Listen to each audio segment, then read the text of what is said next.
In WWE 2k20's MyCareer mode, when you sign an exclusive contract with Barron Blade, is that an actual branching path in the storyline, or is that just a hypothetical scenario that Red Tre are envisioning?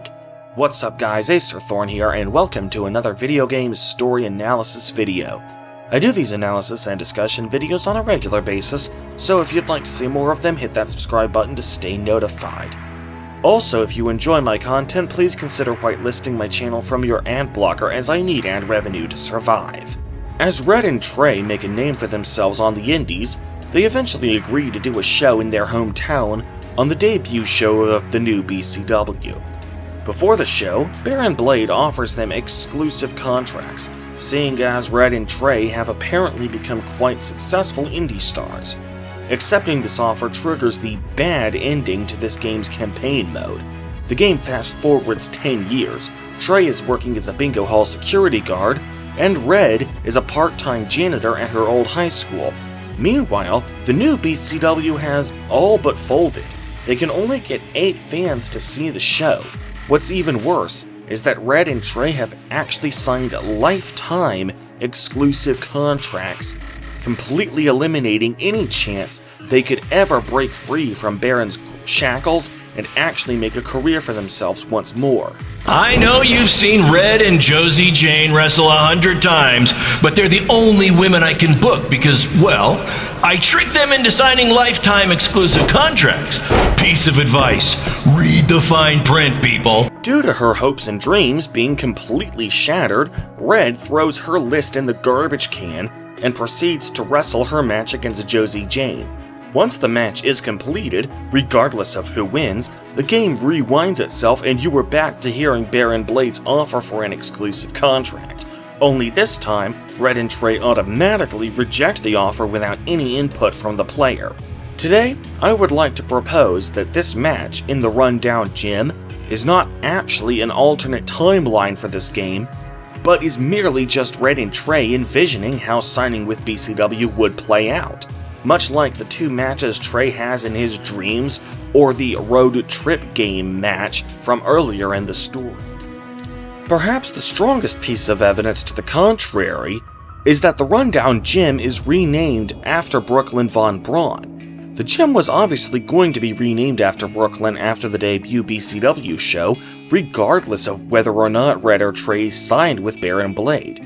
However, Red and Tre didn't know that this renaming was going to happen until after they turned down Barron Blade's offer. Thus, they couldn't have incorporated this design into their imaginary futures. Even if we assume that Red and Tre may have heard about the gym getting renamed before they had that rumor confirmed by Brooklyn herself, Red and Tre couldn't possibly have known what the mural would look like until after Brooklyn had unveiled it, and yet the rundown gym has a graffitied version of that mural. However, this is easily explained away by simply saying that Red had rewritten her own envisioning post hoc. We need to remember that the campaign actually takes place entirely in the year 2029. Everything in the campaign except the final match is told through flashback. So Red and Tre aren't simply contemplating signing with Barron Blade, they are looking back and remembering the bullet they once dodged. There is certainly precedent for this. At the very beginning of the campaign, we see that Red had reimagined her fight with Brooklyn in high school as taking place inside a WWE arena, and the Attitude Era arena at that. This was an arena that Red didn't even grow up watching, so it's especially weird that she would use that arena for her reimagining. Clearly Red isn't playing with a full deck, so rewriting her imaginary career path with Barron Blade to include an arena that is named after Brooklyn honestly seems tame in comparison. So I'm going to say that this isn't definitive proof that signing with Barron Blade is actually a legitimate branching storyline. So what about the evidence suggesting that it is indeed all happening inside Red and Tre's head? Well, for starters, this story skips ahead 10 years. After 10 years of career stagnation, then and only then do Red and Tre actually discuss their grim prospects with each other, resulting in Red throwing their beloved list in the trash. Let's see. You're a bingo hall security guard, I'm a part-time janitor at our old high school, and we're about to wrestle in front of 10 people. We were on the path to success. We were gonna make it to WWE and achieve all these goals and maybe even end up in the Hall of Fame someday. Then we signed with Barron Blade and he ruined everything. Now all we have is a meaningless piece of paper that's just a constant reminder of how crappy our lives are. This begs the question of why Red would wait so long to actually express her regrets, considering that she and Tre had signed lifetime exclusive contracts. It certainly wouldn't have taken 10 years for her to realize that all her hopes and dreams had been crushed. Hell, with a contract like that, I'd find it pathetic if it took her 10 weeks to connect the dots on that, let alone 10 years. For that matter, why would she only just now open up to Tre, her best friend who she has always been able to open up to? However, once again, we need to remember that this story is actually taking place in 2029, but with flashbacks. The weird timing of this conversation and Red's realization of the hopelessness of her situation suddenly makes a lot more sense if Red and Tre are still talking to X-Pac and Lita, looking back at the night in BCW and asking themselves, where would we be now if we had accepted Barron's offer? Then it would make sense that the game would make this specific time skip, since it would have to line up with the actual date of the Hall of Fame ceremony. Another big indicator that this match isn't actually happening is that the gym is simply far too run down to be realistic. Not only is this gym covered in graffiti and run-down architecture, but there is even a line of commentary from Barron Blade during the MyCareer mode that suggests that simply being inside this gym, not even the wrestlers who are potentially bleeding all over the gym floor, but just the fans themselves who are just standing there watching the show, are all exposing themselves to severe health risks simply by being in the gym at all.